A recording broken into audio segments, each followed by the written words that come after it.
مگر میرے ساتھ موجود ہیں پروفیسر مرتضیٰ حیدر صاحب. ڈاکٹر مرتضیٰ حیدر صاحب رائرسن یونیورسٹی کے ساتھ وابستہ ہیں اور یہاں پہ رہتے ہوئے یہاں کے سسٹم کے لحاظ سے آپ اپنی آرٹیکلز نیشنل پوسٹ میں اور مختلف اخباروں میں آپ ان کے آرٹیکلز کو پڑھتے بھی ہیں.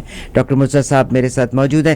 ہم بات کریں گے یوکرین کی, ہم بات کریں گے رشیا کی, اور آج جو سینکشنز ہو رہی ہیں تاریخ نے اپنے آپ کو کس طرح سے دہرایا ہے, اور آج جو سینکشنز ہو رہی ہیں یہ نہ صرف رشیا پر اثر انداز ہوں گی, ان دا لانگ رن ہم جس شاخ پر بیٹھے ہم اس شاخ کو بھی کاٹنے جا رہے ہیں. At the end of the day ہم پر بھی اثر انداز ہوں گی. ڈاکٹر مرتضیٰ حیدر صاحب ہم آپ کو خوش آمدید کہتے ہیں. ڈاکٹر صاحب السلام علیکم. آپ کو دیکھ کے تو دل پہ رونق ہی اور آ گئی. وعلیکم السلام. بس آپ کی ذرا نوازی. بہت شکریہ ڈاکٹر صاحب. ڈاکٹر صاحب آج آپ سے جب میری بات ہوئی, اور آپ کا بہت شکریہ, میں نے ڈان میں ہی ایک بڑا خوبصورت آرٹیکل پڑھا. آج وسعت اللہ خان تو ظاہر ہے جب ہمارے لمبے دنوں کے پروگرام ہوتے ہیں ان میں ہمارے ساتھ بھی ہوا کرتے ہیں, ہفتے میں 2 دن وہ ہمارے ساتھ ہوا کرتے ہیں, مگر آج میں نے محترمہ جناب ملیحہ لودھی صاحب کا جو آرٹیکل پڑھا, اتنا خوبصورت آرٹیکل ہے اور بڑا انفارچونیٹ ہے کہ اس وقت the whole world is blinded. And میں یہ کہتی ہوں کہ ایک خبر ہوتی ہے, ایک پروپیگنڈا ہوتا ہے, اور ہم ایک پروپیگنڈے کا شکار ہیں. مگر ملیحہ لودھی صاحب نے بہت خوبصورت لکھا. ظاہر ہے وہ جس پوزیشن کے اوپر جس عہدے پہ رہی ہیں ان کی ویژن بہت آگے کی ہے, اور جب میں ان سے بات کرنے کی بات کر رہی تھی تو آپ نے ہمارا رابطہ جو کروایا اس کے لیے میں بہت شکر گزار ہوں. جناب انور اقبال صاحب جو واشنگٹن سے کورسپونڈنٹ ہیں ڈان کے. سر السلام علیکم, کیسے ہیں آپ؟ وعلیکم السلام جی. وعلیکم السلام. سر احسان مند ہوں ڈاکٹر مرتضیٰ حیدر کی کہ ان کے توسط سے آپ سے ملاقات ہوئی. ہاں, ان کے بڑے احسانات ہیں مجھ پہ, کیا پوری قوم پہ احسانات ہیں. کوئی شک نہیں, کوئی شک نہیں. And we take the pride کہ ڈاکٹر مرتضیٰ ہمارے ہیں. اور یہ تو یہ لا کے قیمے والے نان کھلاتے رہے ہیں مجھ پہ, تو اس کا احسان ہے. سر اب آپ کو میں نے بھی خاص طور پہ نیاگرا انوائٹ کرنا ہے, اور میں نے آپ کو وہاں کے ٹیسٹ آف بامبے کے جب قیمے والے تنور کے لگے ہوئے. لیکن آج آپ نے خبر دی عظیم میاں کی کہ انہوں نے آج پریس ٹاک ارینج کیا ہے. جی سر. تو عظیم میاں ہمارے سینئر ہیں, اور وہ ماشاءاللہ انہوں نے جب قائد اعظم محمد علی جناح پہلی دفعہ پاکستان آئے تھے تو ان کے لیے بھی انہوں نے پریس ٹاک ارینج کیا تھا عظیم میاں نے. اچھا. بہت شکریہ سر.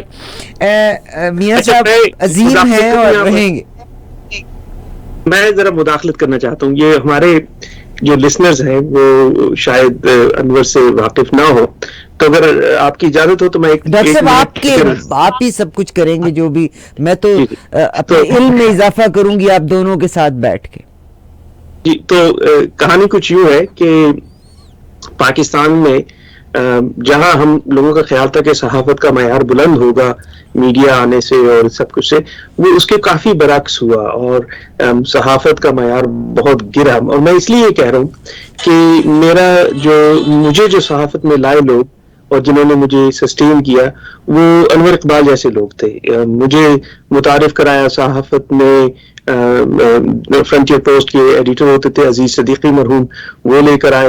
انہوں نے مجھے حوالے کر دیا راول پنڈی میں, اسلام آباد میں بیورو چیف تھے راجہ منظور جعفری فرنٹیئر پوسٹ کے, اور وہیں ایک روز فارن آفس کور کرتے ہوئے 1993 میں میں ملا انور اقبال سے, اور اس وقت سے لے کر وہ دن اور آج کا دن انور مجھے اسی طرح عزیز ہے کہ اگر کوئی میرا بڑا بھائی ہوتا تو وہ انور اقبال ہی ہوتا. تو یہ 93 سے آج یہ وقت آ گیا ہے کہ میں اسے سیکھ بھی رہا ہوں. اور یہ ایسا بات تھی کہ میں جب فرنٹیئر پوسٹ میں بیٹھ کے کام کرتا تھا تو انور اپنا اس وقت یونائٹڈ پریس انٹرنیشنل میں ہوتے تھے, بیورو چیف تھے ان کے, تو وہاں سے وہ آ جاتے تھے فرنٹیئر پوسٹ کے دفتر, اور پھر آرام سے ہماری 6-7 ہم لڑکے ہوتے تھے ینگ, میں تھا, انیق ظفر تھے, ظفر اللہ خان تھے, تو یہ آ کے ہم سب کی کاپیاں پڑھتے تھے کہ ہم نے کیا لکھا ہے, اور دیکھ کے تو پھر بہانے سے ہماری گرامر بھی درست ہو رہی ہے, بہانے سے ہماری وہ لیڈ لائن بھی درست ہو رہی ہے. تو ہماری ایجوکیشن ہو رہی ہوتی تھی گپے لگاتے ہوئے, اور وہیں بیٹھ کر ہم روٹی اور دال کھاتے تھے انور کے ساتھ. اور پھر انور جو ہے وہ یعنی جس طریقے سے انہوں نے اپنی ذمہ داری سمجھا تھا کہ اگلے نسل جو ہے صحافیوں کی, اصل میں جو اہم بات یہ ہے کہ جو ہمارے ٹیچر تھے نا صحافت میں احمد حسن صاحب معلوم ہوا اور اس طرح کے لوگ, ظفر اقبال مرزا لاہور والے, یہ وہ لوگ تھے جو بہت مہربان, بہت شفیق لوگ تھے اور ہم نے ان سے سیکھا تھا. تو یہ ان کی تربیت تھی جو ہم نے آپ تک پہنچائی. لیکن ہم لوگوں سے کوتاہی یہ ہوئی کہ ہم اس طرح آنے والی نسلوں کو نہیں ٹرین کر سکے. تو اب میں جب جا کے پاکستان میں دیکھتا ہوں تو باضابطہ ایک دفعہ مجھے ہاشمی صاحب تھے اورینٹ ایڈورٹائزرز والے, انہوں نے کورس ارینج کیا کچھ جرنلسٹوں کا, تو میں نے کنڈکٹ کیا. تو میں ان کو سکھا رہا تھا لکھنا, تو کہنے کہ انور صاحب یہ بتائیں لکھنا اگر آ گیا تو کیا ہوگا. میں نے کہا بھائی لکھنا آ جائے گا, بڑی بات نہیں, اس سے کیا ہوگا, مجھے کتنے پیسے مل جائیں گے, میں تو بس وہ کرتا ہوں, فکس کرتا ہوں فورن میڈیا کے لیے اور مہینے کے اتنے ڈالر کما لیتا ہوں, تو مجھے لکھنا آ جائے تو مجھے اس کا کیا فائدہ ہوگا. تو میں نے ان کو سمجھانے کی کوشش کی کہ جو فکسنگ ہے فورن میڈیا کے, یہ 1-2 سال چلے گی, 9/11 کی وجہ سے چل رہی, 5 سال چل جائے گی, ختم ہو جائے گی. لیکن نہیں, وہ چل بھی گئی لمبی 10-12 سال. تو اس حالات کی وجہ سے پوری کھیپ ایسی آ گئی جو دراصل صحافت میں انٹرسٹڈ نہیں تھی. اب مثلا تم آئے تھے صحافت میں تو تم نے پہلے انجینئرنگ کی ہوئی تھی, پڑھ کے آئے تھے, تو اس لیے آئے تھے کہ کمٹمنٹ تھی پولیٹیکل. میں آیا تھا, میں انگلینڈ سے ڈگری لے کے بھی صحافت کر رہا تھا, آکسفورڈ میں پڑھ کے بھی صحافت کر رہا تھا, اس لیے کہ ایک پولیٹیکل کمٹمنٹ تھی. آج کل لوگوں میں وہ کمٹمنٹ نہیں ہے, پتہ نہیں کیوں صحافت کرتے ہیں, مجھے تو سمجھ میں نہیں آتی بات. کمٹمنٹ کے بغیر آپ صحافت کیسے کر سکتے ہیں, مجھے سمجھ میں نہیں آتی. سر آپ کی نالج تو بہت زیادہ ہے, مگر جتنا میں نے پاکستان کو ان دنوں میں دیکھا ہے, مجھے لگتا ہے کہ جب ہم جرنلسٹ کی بات کرتے ہیں, بہت معذرت کے ساتھ میری نالج کم ہو سکتی ہے, مگر مہنگائی کا ایک طرف ہم رونا روتے ہیں, مگر وہی جرنلسٹ جو مہنگائی کا رونا روتے ہیں وہ اپنا جہاز بھی ہے, ان کی ڈیفنس میں اپنی 4 کنال کی کوٹھی بھی ہے, اور اگر آپ ان کا رہائش اور طریقہ زندگی دیکھیں تو وہ انتہائی لاجواب ہے. تو لیکن کمٹمنٹ نہیں ہے, اور میرا خیال ہے کہ پیسے کے زور کے اوپر چیزیں زیادہ چل رہی ہیں, اور بلیک میلنگ جو ہے نا وہ سب سے بڑا ہتھیار ہے اس وقت. جی سر, ہم بات کریں, آپ نے بات کی نا ملیحہ ڈاکٹر لودھی کی, تو اب وہ ڈاکٹر لودھی اور انور اقبال تو خیر جب یہ زمانہ طالب علمی سے ایک دوسرے کو جانتے ہیں, جب یہ پڑھ رہے تھے لندن میں, تو میں جب ملا ڈاکٹر لودھی سے تو انور نے ہی مجھے بھیجا کہ جا کے یہاں سے نیوز جا کے جوائن کرو ان کے پاس. تو وہ جو ماحول ہوتا ہے نا ایک اہل علم کا, تو وہ ماحول انہوں نے بنایا ہوا تھا کہ آپ جاتے ہیں, گفتگو ہوتی ہے, سنتے ہیں, اور گفتگو کیا ہونی, اہل علم کے پاس بیٹھ کر اس سے سنا جاتا ہے نا, اس کو سنایا تھوڑی جاتا ہے. تو وہ جب آپ کو آج اپنے آرٹیکل پڑھا ڈاکٹر لودھی کا, تو وہی آپ کو ایک دم احساس ہوا کہ ایک صاحب علم کے لکھنے کا طریقہ مختلف ہوتا ہے اس شخص سے کہ جو صرف شور مچا سکے. مطلب لکھنا ہی کافی نہیں ہے, فکر کے ساتھ لکھنا وہ بڑا ضروری ہے. تو یہ لوگ بہت اب کم ہو گئے ہیں, اور کم ان کی تعداد جو ہے وہ جو تحت الرجال ہے وہ بہت بڑھتا جا رہا ہے. اور یہ کہ اچھے لوگ, اچھے لکھنے والے, اچھے سوچنے والے, ان کی کمی ہے. اور جب بھی کوئی اچھی چیز نظر آتی ہے تو جس طرح آپ کی ایک دم آنکھیں لگی اس پر کہا کہ کیا خوب لکھا ہے, تو یہ اچھی چیز اسی طریقے سے پہچانی جاتی. صحیح. ہم آج کے ٹاپک کی طرف اگر نکلنا چاہتے ہیں, اور ڈاکٹر صاحب ملیحہ لودھی صاحبہ نے بھی جو لکھا کہ یہ جو یوکرین کا بحران ہے اور یہ صرف یہیں تک محدود نہیں رہے گا, پورے یورپ کو اپنے لپیٹ میں لے گا. تو اگر آپ دونوں لوگوں سے میں اس کی بارے میں پوچھنا چاہوں تو آپ کیا کہیں گے؟ ایک میرا ریزرویشن یہ بھی ہے کہ پروپیگنڈا اس وقت جو ہے اس نے دنیا کو اپنے کنٹرول میں اور اپنے شکنجے میں لیا ہے. ملیحہ لودھی صاحب نے جن فیکٹس کو انویل کیا ہے اپنے اس آرٹیکل میں, انفارچونیٹلی ہر آدمی اور اس وقت کا جو میڈیا, اس وقت جو حکومت کر رہا ہے میڈیا, ان میں سے کسی ایک نے بھی ان پوائنٹس کو ہائی لائٹ نہیں کیا. انور سے شروع کرتے. دیکھیں, میں تو سمجھتا ہوں کہ ایک نئے کولڈ وار کا آغاز ہے. یہ ایک ایسی چیز نہیں ہے جو آج ہو کے ختم ہو جائے گی. بے شک اگر روس اپنی فوجیں واپس بھی بلا لے, جب بھی یہ جو کانفلکٹ ہے یہ موجود رہے گا, کیونکہ کانفلکٹ یہ ہے کہ نیٹو جو ہے وہ کے ڈور اسٹیپ پہ پہنچ گئی رشیا کی, اور رشیا کو یہ بات منظور نہیں ہے. وہ رشیا یہ فیل کرتا ہے کہ کو چاروں طرف سے گھیرا جا رہا ہے, اور پہلے بھی فیل کرتا تھا, لیکن رشیا میں وہ اعتماد سوویت یونین کے بریک اپ ہونے کے بعد ختم ہو گیا تھا. کہ جس کے تحت وہ اپنے آپ کو دوبارہ اسرٹ کر سکے. اب لگتا یہ ہے کہ معاشی طور پہ اور سیاسی طور پہ وہ اپنے آپ کو اتنا مستحکم سمجھنے لگیں دوبارہ کہ وہ کنفرنٹ کر سکیں. تو انہوں نے یہ جو موو ہے پیوٹن کی بہت کیلکولیٹڈ ہے, جان بوجھ کے اس نے یہ قدم اٹھایا ہے تاکہ وہ میسج کلیئر اس کا پہنچ جائے کہ مزید گہراؤ جو ہے اب وہ برداشت نہیں ہوگا. اور اس میں پھر امریکہ نے ایک اور جو ان کی ایک پالیسی ہے جو چائنا کو کنٹین کرنے کی, اس کی وجہ سے امریکہ نے چائنا کو بھی نروس, کیونکہ امریکہ بہرحال نمبر 1 قوت ہے اور بہت بڑی قوت ہے, تو انہوں نے چائنا کو بھی نروس کر دیا, جس طرح چائنا کو گھیر رہے ہیں انڈیا کو ساتھ شامل کر کے اس سارے سلسلے میں. اب اس میں پھر ان کے ساتھ چائنا بھی کھڑا ہے روس کے ساتھ, اور ایک بہت بڑا حلیف جو امریکہ کا ہے اس سارے سلسلے میں انڈیا کے بارے میں میرا خیال ہے یہ پیوٹن اپنے دورے میں آیا تھا اور اس میں بھی اسے ظاہر اس کی یقین دانی لی ہوگی اور ان کو کروائی ہوگی انہوں نے ایشورنس انڈین نے. تو انڈیا بھی نے اب جس طرح سے یو این میں ووٹ کیا, انہوں نے یعنی ابسٹین کیا, ووٹ نہیں کیا امریکہ کی پوری کوشش کے باوجود امریکہ کے فیور میں, قرارداد کے فیور میں, تو اس سے بھی یہ بات ثابت ہو گئی کہ امریکہ سے انڈیا امریکہ سے تعلقات ضرور رکھنا چاہتا ہے لیکن روس کے بدلے نہیں, وہ دونوں سے تعلقات رکھنا چاہتا ہے اور روس سے اسی طرح اپنے رابطے رکھنا چاہتا ہے جیسے پہلے تھے. تو ان حالات میں سمجھتا ہوں کہ روس کو آئسولیٹ کرنا مشکل ہوگا, بلکہ اگر پریشر بڑھایا تو وہاں بہت آسانی سے نہ صحیح لیکن ایک بلاک بنتا ہوا صاف نظر آ رہا ہے جس میں آپ دیکھیں جن کی بارڈرز بھی آپس میں ملتے ہیں, یعنی روس ہے اور چین ہے اور اس کے ساتھ ایران ہے, پھر پاکستان کو بھی پش کر دیا ہے جو امریکہ کی جو پرو انڈیا پالیسیز کی وجہ سے, اس میں پاکستان شامل ہو جائے گا. ٹرکی کو اگرچہ نیٹو میں ہے لیکن ٹرکی کو بھی کافی پریشر ڈالا گیا ہے. تو میں یہ سمجھتا ہوں کہ پوری ایک دیکھیں پوری شکل بن رہی ہے ایک نئے بلاک کی اور ایک نئے کولڈ وار کے آغاز کی. میں ڈاکٹر صاحب آپ اس کے بعد جاری رکھیے گا. 3 شرائط تھیں جو رشیا چاہتا تھا اور یہ 1991 سے وہ یہ سمجھتے تھے کہ ہمارے بارڈر کے اوپر ہمارے علاقے کے بیچ میں آ کے بیٹھ گئے. بڑی سمپل سی باتیں تھیں کہ یوکرین نیٹو کے اتحاد میں شامل نہیں ہوگا, یوکرین میں اسٹریٹجک ہتھیاروں کو نصب نہیں کیا جائے گا, اور تیسرا تھا یوکرین اور نیٹو 1997 سے پہلے کی سرحدوں پر واپس ہے. ان میں سے کوئی بھی ایک مشکل نہیں تھی, مگر امریکہ بڑھتا چلا جا رہا ہے اور وہ ہر حالت میں یوکرین کو اپنے ساتھ شامل کرنا چاہ رہا تھا. جی ڈاکٹر صاحب آپ جاری کیجیے آگے.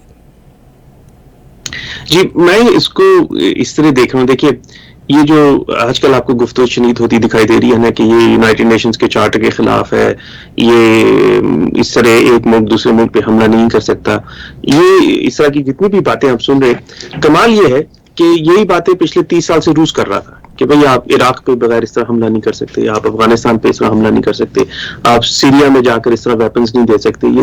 تو یہ گفتگو پچھلے 25-30 برس سے اگر آپ یونائٹڈ نیشنز میں دیکھیں تو یہ رشیا جو باتیں کر رہا تھا کہ صاحب یہ کیا ہو رہا ہے, یا بغیر کسی انٹرنیشنل قانون کے کسی اس کی وجہ کے بغیر امریکہ چڑھ دوڑتا ہے ممالک میں, تو وہاں جو ان کی مخالفت ہوتی تھی وہ ظاہر روس کرتا تھا. تو اب وہ کہانی پھر پلٹ گئی. انہوں نے جب دیکھا کہ 25-30 برس میں کوئی توجہ نہیں دیتا یونائٹڈ نیشن نے کسی چارٹر کی وائلیشن کی, تو انہوں نے کہا سب اپنے مفاد میں اگر عمل درآمد کر رہے ہیں تو پھر اس کو بھی روس کو بھی اپنے مفاد میں چلنا تھا. بات یہ ہے کہ اگر آپ مجھ سے ذاتی طور پر پوچھیں تو مجھے تو کبھی جنگ پسند نہیں آئی, میں نے کسی جنگ کا بھی کوئی اچھا حال ہوتے دیکھا نہیں. دوسری بات یہ ہے کہ ایک زمانہ تھا کہ جنگیں جیتی جاتی تھیں, اب صرف جنگیں ہاری جاتی ہیں. ٹھیک ہے, اس میں ایسا آپ کو مجھے جنگ نہیں بتا سکتے کہ جس میں کوئی جیتا ہو. جو جیتا ہے وہ بھی بعد میں دیکھ کر اپنے ملک کا احساس یہ کرتا ہے کہ یہ تم نے ہار ہی دیا. ایران عراق کی جنگ دیکھ لیں, دونوں ملک ہارے. ٹھیک ہے, افغانستان اور امریکہ کی جنگ جو ہوئی, دونوں ملک ہارے, مطلب افغانستان میں ہارنے کو کچھ زیادہ نہیں تھا, اور امریکہ $ٹریلینز ڈبو کے اور کئی ہزار جوانوں کو اس جنگ کا لقمہ بنا کر وہ لوٹ گئے. تو جنگیں اب جیتی نہیں جا سکتی ہیں, میرے ناقص رائے میں جنگیں اب صرف ہاری جا سکتی ہیں. جو مجھے چیز شاید سمجھ میں نہیں آتی وہ یہ کہ چلے روس کو تو ایک طرف رکھ دیں, امریکہ کیوں بار بار جنگیں شروع کرتا ہے یا جنگوں میں داخل ہوتا ہے جو جیتتا نہیں ہے. ایسا نہیں ہوتا کہ ویتنام میں کہیں جیت گئے یا کہیں اور جیت گئے, وہ ایسا بھی نہیں ہو رہا کہ آپ جیت بھی رہے ہو. تو کیا وجہ ہے کہ یہ جو اسلحہ کی بنیاد پر جو معاملات طے کرنے کی کوشش کی جاتی ہے اس میں اتنی ناکامیاں ہوتی ہیں, یہ صرف امریکہ کو نہیں ہر ایک کو ہوتی ہیں, تو اس کے بعد یہ کیوں دوبارہ اسی موڑ پر آ جاتے ہیں؟ وہ کون لوگ ہیں کہ جو اس طرح کی پالیسی بنانے کے ذمہ دار ہیں امریکہ میں یا روس میں یا کہیں اور پاکستان میں یا ایران میں یا عراق میں, کہ جو یہ گمان کر کے بیٹھے ہیں کہ اس مسئلے کا حل جو ہے یہ توپوں سے نکل آئے گا. پہلی بات تو یہ. دوسری بات جو انور نے کہی نا کولڈ وار کی, یہ بڑا شدید مسئلہ, کیونکہ دیکھیے مفادات کی جنگ ہوتی ہے, آئیڈیاز پہ آئیڈیالوجیز پہ کوئی نہیں لڑتا, سب زمین پہ لڑتے ہیں, کسی میں آج تک آئیڈیا پہ نہیں. اگر بہت ہی کوئی آئیڈیالوجی ہوگی تو اس کا بھی تعلق ریئل اسٹیٹ سے ہوتا ہے, ایسا نہیں ہوتا کہ زمین کے بغیر بھی کوئی جنگ ہو جائے. تو یہ جو جنگیں ہو رہی ہیں اب اس میں اور کون سے مفادات شامل ہیں؟ نیچرل گیس شامل ہو گئی ہے, آپ سربیا سے نیچرل گیس آتی ہے, وہ سستی پڑتی ہے, اس پہ وہ سینکشنز نہیں لگا رہے. وہ کہہ رہے ہیں کہ جناب وہاں سے, اگر ازراہ مذاق میں کہہ رہا ہوں کہ جناب روس سے جو چونگم آ رہی ہے اس چونگم پہ پابندی لگا دی ہے. بھائی ان چیزوں کو چھوڑیں, اگر آپ واقعی سنجیدہ ہیں تو آپ کی تو گیس آ رہی ہے وہاں سے, اس کو بند کیجیے, وہ اس کو ہاتھ نہیں لگائیں. وہ کو $500 ملین سال روزانہ کی گیس خریدتے روس سے, اس کو کوئی نہیں ہاتھ لگاتا. تو یہ ہے کہ یہ اصل میں کھڑے ہو کر بڑک بھی مارنی ہے, اسی دکان سے کریانے کا سامان بھی خریدنا ہے اور اس دکاندار کو گالیاں بھی دینی. ڈاکٹر صاحب آپ نے ایک بات کہی کہ میں صرف ایک ہی آپ کا لفظ پکڑ کے کہتی ہوں کہ آپ نے کہا کہ ایران اور عراق کی جنگ ہوئی, دونوں ہی ہارے. مگر سر وہ دونوں ہارے مگر تیسرا ضرور جیتا. اس نے ان کے تیل کے کنووں میں سے پورا کا پورا تیل نکالا. مختلف خطوں میں جو ہاتھیوں کی لڑائی دوسرے خطے میں ہوئی ہے اس میں تیسرے فرد نے یقیناً فائدہ لیا. مگر اب ہوا یہ کہ 2014 میں جو کرائمیا جب انہوں نے لیا تھا تو وہ یہ تھا کہ وہاں پہ کرائمیا میں جو پریزیڈنٹ تھے وہ روس نواز تھے. انہوں نے ان کے بندے کو نکال کے اپنا بندہ ولادیمیر ولنسکیز کو, یہ جو ہیں اس وقت کے, ان کو رکھ دیا تھا, جو کہ رشیا کو انتہائی ناپسند تھا. کیسا لگے گا ان ممالک کو بھی کہ اگر ان کی سرحد کے پار کوئی ایسا شخص بٹھا دیا جائے جس کی ڈوریں کسی اور کے پاس کنٹرول ہوں, تو do you think they will accept it? یہ جو اس وقت کے نظر آ رہے ہیں آپ کو as a prime minister of Ukraine, ان کو بٹھایا گیا تھا بنیادی طور پہ تو ہی از این ایکٹر. اصل میں مسئلہ یہ نا کہ یہ جو نیٹو کی ڈیفینیشن ہے نا, نارتھ اٹلانٹک ٹریٹی آرگنائزیشن, تو ہمیں تو سمجھ ہی نہیں آتی اٹلانٹک کہاں پر, اس کا نارتھ کہاں پر, اور یہ بمباری کرتے ہیں افغانستان میں, عراق میں, یمن میں, اور ان کے یہ یا ان کے جو کیمپ کے لوگ ہیں. تو دیکھیں بات یہ, میں آپ کو ایک مثال دوں, یہ روس اور یوکرین کی مثال سے پہلے جب یہ عراق میں صدام حسین کو ہٹا دیا تو ایک وقت آیا کہ امریکہ نے بڑا سخت بیان دیا کہ ایران عراق میں بڑی مداخلت کر رہا ہے, اس کو نہیں کرنی چاہیے. تو ایرانیوں نے جواب دیا کہ یہ ہمارے پڑوسی ہیں, آپ اٹلانٹک کے دوسری طرف بیٹھے ہیں, آپ مداخلت کر سکتے ہیں, ہم اپنے پڑوسیوں کے ساتھ بات نہیں کر سکتے. اس میں کیا یعنی وجہ ہے؟ یہی چیز اب وہ روس کے ساتھ کر رہے تھے کہ بھئی یہ تمہارا بیلاروس میں کیا کام. وہ کہتے ہیں بیلاروس کا مطلب تو دیکھیں آپ, یوکرین کا کیا کہتے ہیں ہماری سرحدیں ملتی. تو ہو یہ رہا ہے, مجھے سمجھ میں نہیں آتی. مطلب میں ہرگز یہ نہیں کہہ رہا کہ روس نے حملہ کر کے کوئی بہت کمال کیا ہے اور میں کھڑے ہو کر تالیاں بجاؤں. مجھے دکھ ہوتا ہے, دونوں طرف سے لوگوں کے لڑکے بچے مریں گے اور اس میں کسی کو بھی ایک لمحے کے لیے بھی خوشی کرنے کی ضرورت نہیں ہے. لیکن سوال یہ پیدا ہوتا ہے کہ یہ کیسی دنیا ہے کہ ایک ملک جو ہے وہ ہر جگہ جا کے دوسروں کو کہہ رہا تھا کہ تم نے پڑوسیوں سے بات نہیں کرنی, تم نے یہ نہیں کرنا.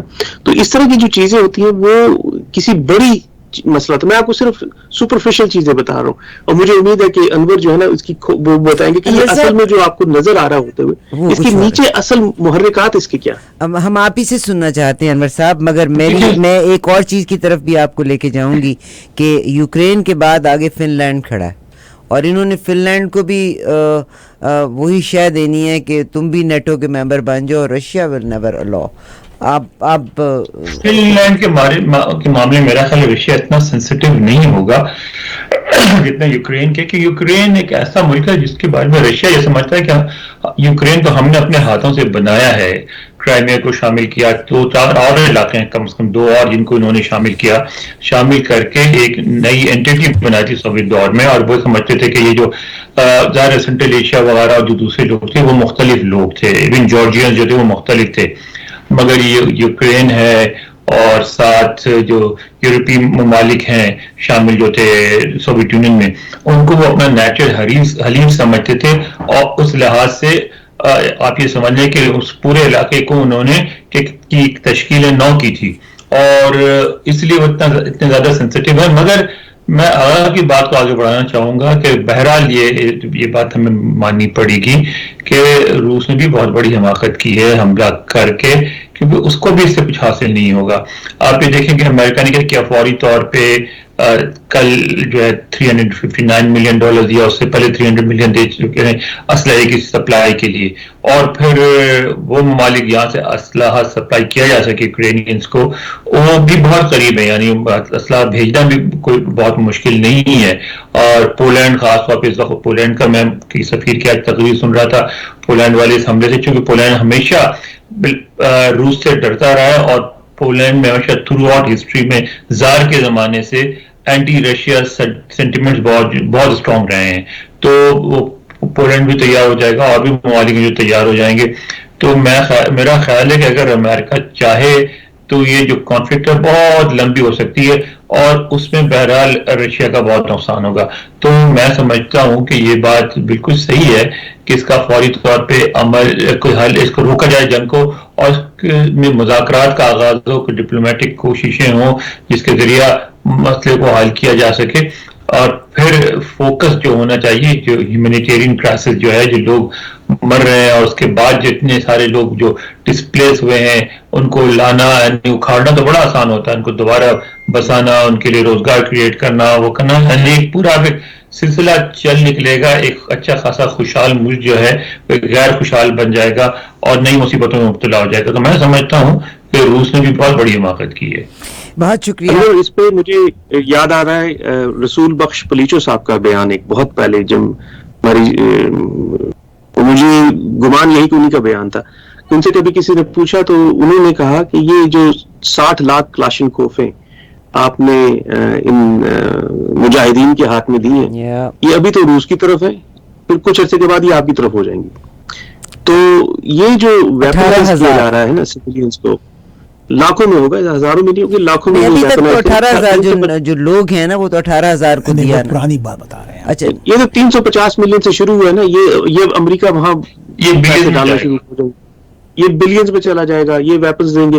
اب دیکھیں اس میں حماقت یہ ہوگی کہ یہی گفتگو آج ہم اپنی زندگی میں یاد رکھیں گے کہ اگر یہ اس طرح 1.5 سال چل پڑا اور آپ نے کوئی 2-3 لاکھ جو یوکرینینز ہیں سویلینز ان کو ویپنائز کر دیا, اور پھر اس مسئلے کا حل کچھ بھی نکلے, یہ بندوقیں پھر واپس نہیں ہوں گی. یہ جو انہوں نے ٹریننگ لے لی نا دور بیٹھ کر لوگ مارنے کی اور یہ ویپن چلانے کی, تو یہ لوگوں کو آپ نے اگر ہم لوگ افغانستان پہ بھی یہی کہتے تھے, تمہیں یاد ہوگا, اور اس پہ ہمیں ہمارے جو اس وقت حکمران تھے ہمیں غدار کہتے تھے. ہم لوگ تو یہی, ہمارا تو اسٹینڈ ہی یہی تھا تھرو آؤٹ کرائسس کہ یہ جو آپ تیار کر رہے ہیں, ٹرین کر رہے ہیں افغان مجاہدین کو, یہ ہمیں بہت مہنگے پڑیں گے. اور پھر سب نے دیکھا کہ اتنے مہنگے پڑے, امریکہ کو چھوڑ دیں, پاکستان پہ ہی فوکس کر لیں اگر, کیونکہ پاکستان نے بہت بڑا کردار ادا کیا ان کو ٹرین کرنے میں, ان کو بھیجنے میں, سب کچھ کرنے میں. اور آپ دیکھیں ان کے خلاف جنگ میں جتنے پاکستانی فوجی مارے گئے اتنے انڈیا کے خلاف دونوں جنگوں میں ملا کے نہیں مارے گئے. قریب تو عوام ماری گئی, آپ دیکھ لیں 12-13 ہزار فوجی مارے گئے.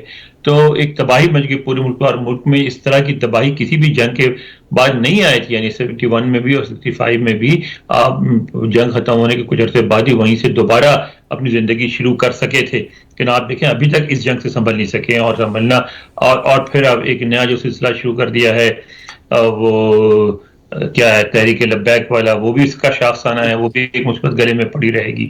تو یہ جو ہے اس طرح کا جو کانفلکٹ شروع ہو جاتا ہے یہ کہیں بھی نہیں رکتا. تو بہتر ہوتا کہ یہ بات چیت کرتے ہیں, مذاکرات سے راستہ سر نکالتے. میرا ایک سوال ہے آپ سے بھی اور اقبال صاحب سے بھی, اس سے پہلے اسی کی جو ریاستیں تھیں, چاہے آپ لٹاویا کا ذکر کر لیں, لتھوانیا کا ذکر کر لیں, اسٹونیا کا ذکر کر لیں, انہوں نے نیٹو میں ممبرشپ لی تھی, مگر یوکرین کی ممبرشپ کے اوپر آ کے رشیا کیوں اتنا سخت ہو گیا؟ میرا خیال ہے کہ 2014 میں جو انہوں نے ولادیمیر زیلنسکی کو ایز اے پریزیڈنٹ, اپنے بندے کو جو انہوں نے اپوائنٹ کر لیا تھا, یہ وہاں سے رشیا زیادہ مطلب ہوا اور اس کو پنش کرنا چاہتا ہے اب, حالانکہ وہ باقی ریاستیں تو نیٹو کا حصہ بنی تب تو. دیکھیں نا وہاں 46% رشینز ہیں یوکرین میں, ٹھیک ہے, اور جو یوکرینینز بھی ہیں وہ بھی تقریباً رشید ہو چکے ہیں, زبان بولنی اور وہی سارا, یعنی ان کے ہاں بہت بڑی تعداد ایسے لوگوں کی یوکرینین میں بھی جو اپنے آپ کو ماسکو سے آئیڈینٹیفائی کرتے رہے ہیں. تو رشیا نے اس پہ تو ریئیکٹ کرنا تھا, وہ تو بالکل ایسی بات تھی کہ جیسے آپ میکسیکو میں آ کے بیٹھ جائیں, یا آپ دیکھیں نا امریکہ نے جب کیوبا میں آئے تھے تو امریکہ نے کس طرح ریئیکٹ کیا تھا.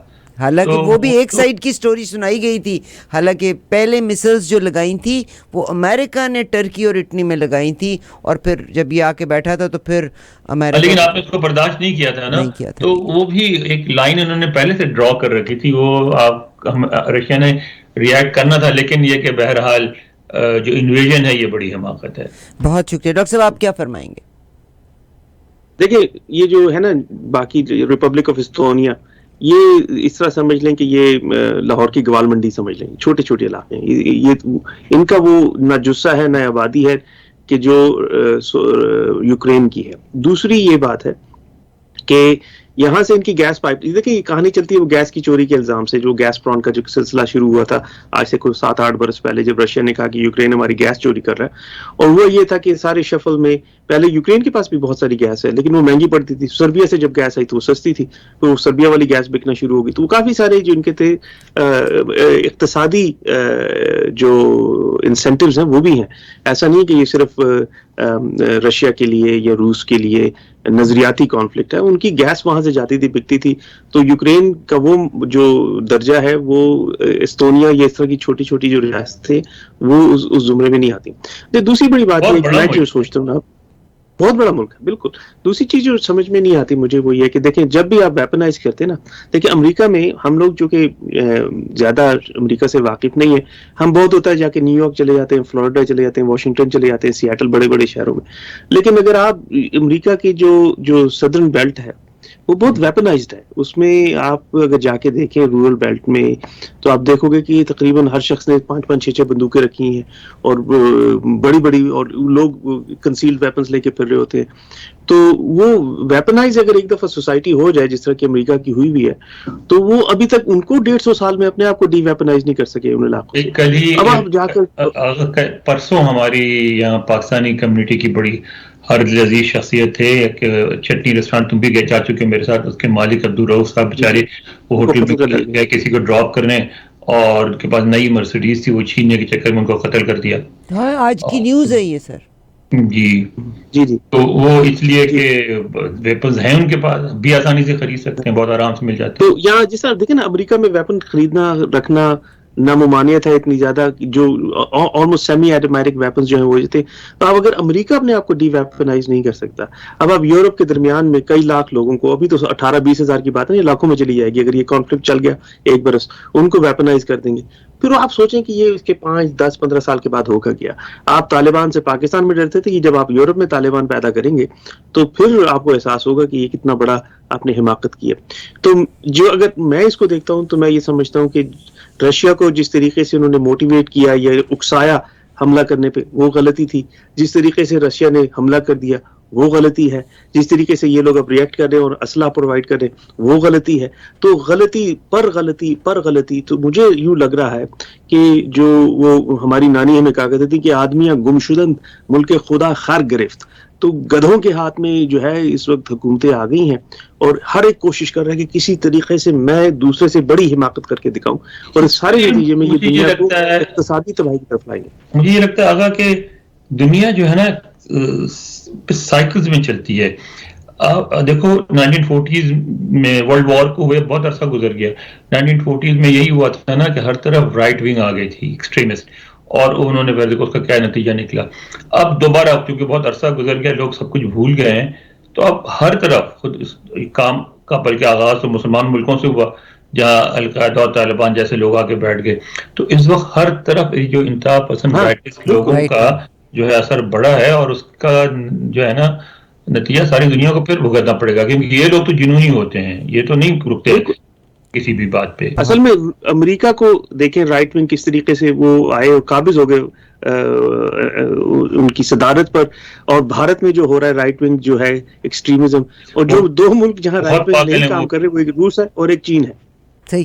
میرا ڈاکٹر صاحب سوال ہے, جتنی پابندیاں اس وقت لگائی جا رہی ہیں, سر آپ بتائیے ڈاکٹر صاحب, ضرور کوئکلی تھوڑی سی بات کریں کہ جتنی پابندیاں رشیا کے اوپر لگائی گئی, سوئفٹ بینک کی لگائی گئی, اب دیکھیے مجھے تو لگتا ہے چائنا نے فوری طور پہ کوئی نعم البدل لے کے آنا ہے اس کا, کہ کوئی ایکسچینج کا نیا طریقہ کار لے کے آنا ہے, یعنی ان کی معیشت کو, رشیا کی معیشت کو تباہ کرنا ہے.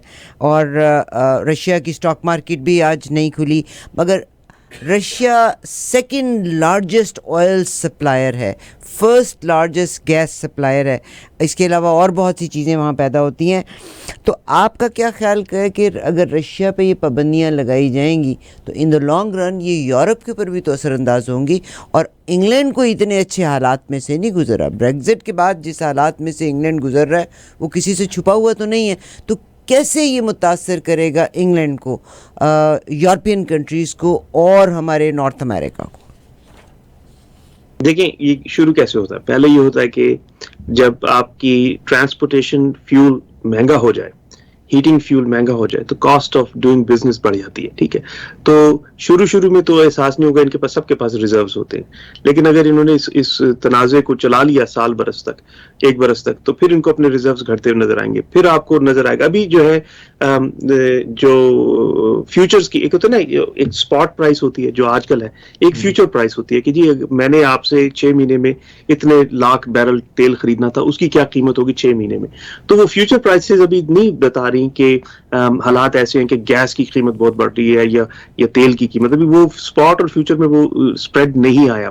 لیکن ایونچولی سب کو پتہ ہے, اس میں کوئی بہت حکمت کی ضرورت نہیں ہے کہ جب ریزروز اپنے ڈپلیٹ ہونا شروع ہوتے ہیں تو پھر فیوچر کی جو پرائسز ہیں, جو فیوچر اور آپشنز کانٹریکٹس ہیں, اس سے آپ کو اندازہ ہونا شروع ہوتا ہے کہ اوہو یہ تو پرائسز بڑھنا شروع ہو گئی ہیں.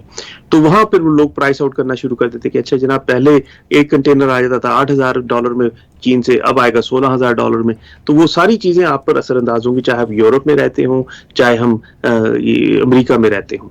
سوال یہ ہے کہ کیا دنیا اس بات کی متحمل ہو سکتی ہے کہ دوبارہ سے انرجی کرائسس کو پیدا کیا جائے, اور اس وقت کہ جب ہم ابھی تک دیکھیں زنگ آلود شکل میں ہیں, اور میں محاورتاً نہیں کہہ رہا کہ ہم زنگ آلود شکل میں, ہم اصل میں حقیقتاً زنگ آلود شکل میں. جب جہاز آپ نہیں اڑاتے نا کووڈ کی وجہ سے آپ کی, تو وہ جہاز کھڑے ہو جاتے ہیں, ان کو باقاعدہ زنگ لگتا ہے, پھر اس کو زنگ ہٹایا جاتا ہے, پھر وہ اڑنے کے قابل ہوتے ہیں. اسی طرح ہر جگہ پوری دنیا میں پروڈکشن کیپیسٹی جو تھی وہ کم ہو گئی, ڈیمانڈ بھی کم ہو گئی, کچھ کی بڑھ گئی کچھ کی کم ہو گئی, تو ہم زنگ آلود حالت میں ہیں.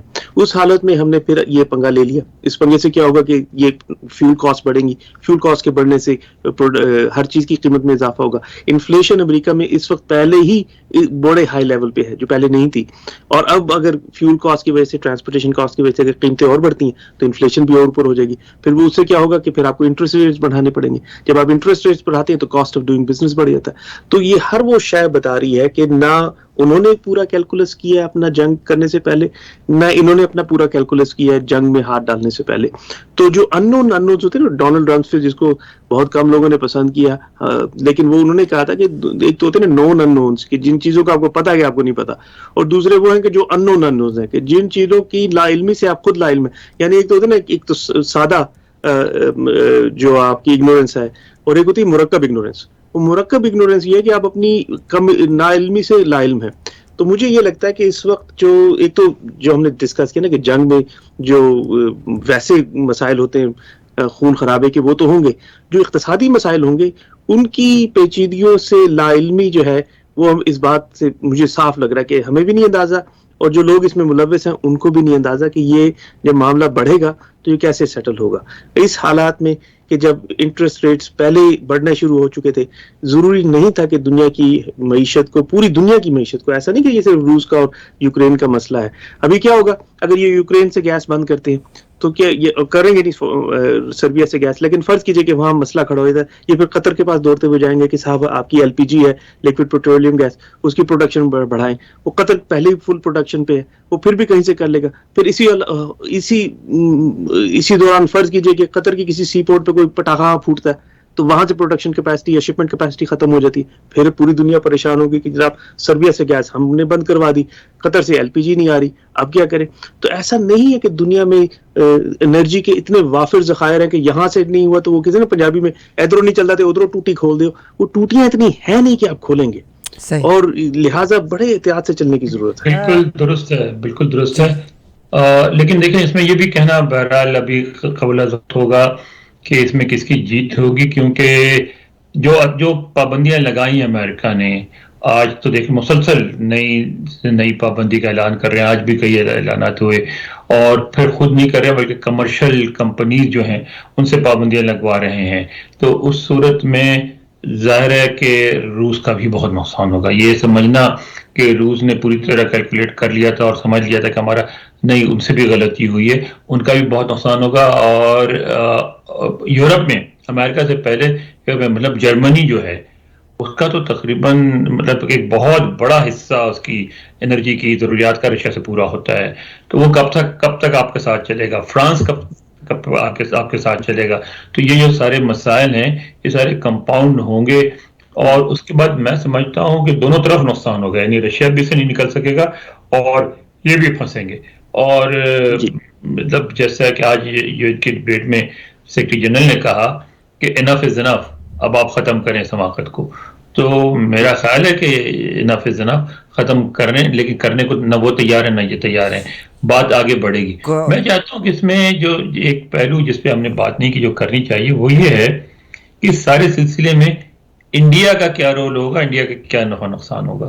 پلیز سر آپ بتائیے. دیکھیں نا, ابھی تک تو اب انڈیا کو دیکھیں, انڈیا کی وعدہ دشمنی ہے چین کے ساتھ دو باتوں کی بنیاد پہ. ایک تو وہ جو ان کا اروناچل کا علاقہ ہے اس پہ جھگڑا وہ کہتے ہیں, بلکہ وہ تبت تک کہتے ہیں کہ سارا ان کا ہے اور ان کو واپس ملنا چاہیے. چین والے کہتے ہیں کہ پورا اروناچل جو ہے پورا ان کا ہے, وہ ان کو واپس ملنا چاہیے.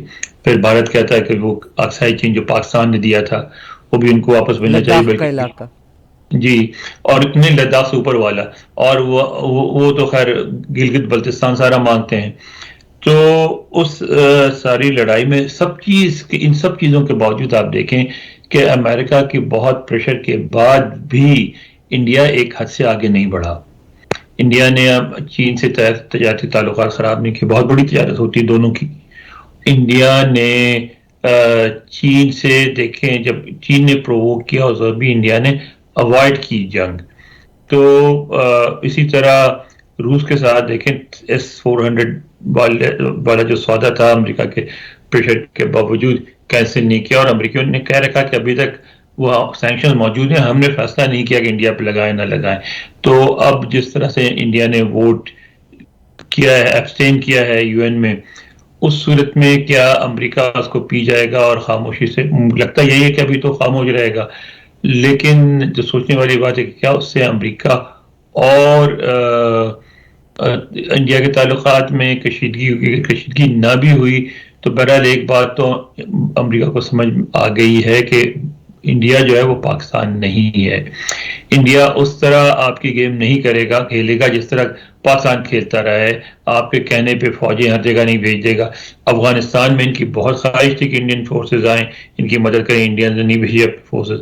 تو وہ مجھے نظر آتا ہے کہ آنے والے دن جو ہیں وہ اس میں انڈیا اور امریکہ کے تعلقات پہ پریشر پڑے گا. انڈیا کے چین کے ساتھ جو تعلقات ہیں وہ ری شیپ ہو رہے ہیں, وہ دیکھیں کس طرف جاتے ہیں. ہو سکتا ہے ان کی کشیدگی میں کمی آئے, ہو سکتا ہے اضافہ ہو. اور ان سب باتوں میں جو کہتے ہیں نا پرائی شادی میں عبداللہ دیوانہ، ہم خوش ہو رہے ہیں کہ ہم ہو سکتا ہے کہ اگر یہ کولڈ وار دوبارہ شروع ہو گئی تو پھر ہماری اسٹریٹجی کی اہمیت بن جائے گی، اور ہم نے خود تو کوشش نہیں کرنی اکانومی ٹھیک کرنے کی، ہمیں پھر کہیں سے پیسے ملنے لگیں گے. ویری سیڈ ڈاکٹر صاحب. اور یقیناً پاکستان میں ہمارے جرنلسٹ جو ہیں نا انہوں نے زیادہ بیڑا غرق کیا ہوا ہے. معذرت کے ساتھ ہندوستان کی پالیسیز آج بلکہ نریندر مودی صاحب کا پیغام ہے. انہوں نے کہا ہے کہ اگر نہرو نہ ہوتے تو کشمیر باقی بھی ہمارے پاس ہوتا. بڑا ان کا واضح پیغام ہے. ماجد جمال صاحب بیٹھے ہیں، دیکھیں ڈاکٹر صاحب کتنے اچھے ہو گئے ہیں، کتنے نیک ہو گئے ہیں. ماجد بھائی کیا حال ہے؟ السلام علیکم ورحمۃ اللہ وبرکاتہ. ڈاکٹر صاحب کیسے ہیں آپ؟ اقبال بھائی السلام علیکم سر، کیسے ہیں آپ؟ وعلیکم السلام جناب. آپ دونوں نے کافی ماشاء اللہ سے انفارمیٹیو بات کی ہے، مگر ایک چیز جو دنیا میں سب سے نمبر 1 ہے پچھلے 2 دنوں میں، وہ نیوکلیئر وار کا ذکر ہے. وہ تو اس برطانیہ کا بن رہا ہے. اس کی آپ نے بات نہیں کی کہ امریکہ اور برطانیہ اور یورپ یہ سمجھتے ہیں کہ جسٹ اے ایمٹی تھریٹ، مگر کیا یہ ایمٹی تھریٹ ہے اور وہ کبھی ان چیزوں کو یوز نہیں کرے گا؟ ایمپی تھریٹ تو ہے ابھی، لیکن ایک بڑی اہم بات ہوئی جو آپ نے دیکھی ہوگی خبر کل کی، کہ بیلاروس نے وہ کروایا ہے، ریفرینڈم کروا رہے ہیں وہ. جی سر، ریفرینڈم they lost نا، he lost. ہاں تو یہ آپ بتائیے کہ یہ دنیا کی تاریخ میں پہلی دفعہ ریفرینڈم ہوگا اس بات پہ کہ ہمیں دوبارہ جو ہے نیوکلیئر ویپنز چاہیے کہ نہیں چاہیے، اور ظاہر فیصلہ تو یہی ہوگا کہ چاہیے. تو مطلب یہ ہے کہ آپ یہ کہہ سکتے ہیں کہ ہو سکتا ہے کہ ابھی نیوکلیئر جنگ شروع نہیں ہونے والی ہوپ فلی، لیکن اس خطے میں یورپ میں نیوکلیئر ہتھیاروں کی دوبارہ ایک نئی ریس شروع ہو سکتی ہے، بالکل ہو سکتی ہے. بڑی لیکن جن ممالک کے پاس ہتھیار تھے اور انہوں نے دے دیے نیوکلیئر یا اور، تو ان کا انجام اچھا نہیں ہوا. یوکرین کا دیکھ لیں، یوکرین کا آپ دیکھ لیں، یوکرین سے لے لیا، اس سے وعدہ کیا، اس کا انجام لیبیا سے لے لیا، اس سے وعدہ کیا، لیبیا کا حال دیکھیے. کسی نے ایک بڑی پیاری کہانی پوسٹ کی ہوئی ہے، اس نے بڑی پیاری کہانی پوسٹ کی ہوئی ہے. اس نے یوکرین کو لڑکی بتایا، امریکہ کو گنڈا بتایا، اور پہلا نکاح انہوں نے کہا کہ ہوا تھا. بڑی کمال کی سٹوری ہے. پاکستان میں سٹوریز بنانے میں تو آپ کہتا ہے نا we are the number 1 people.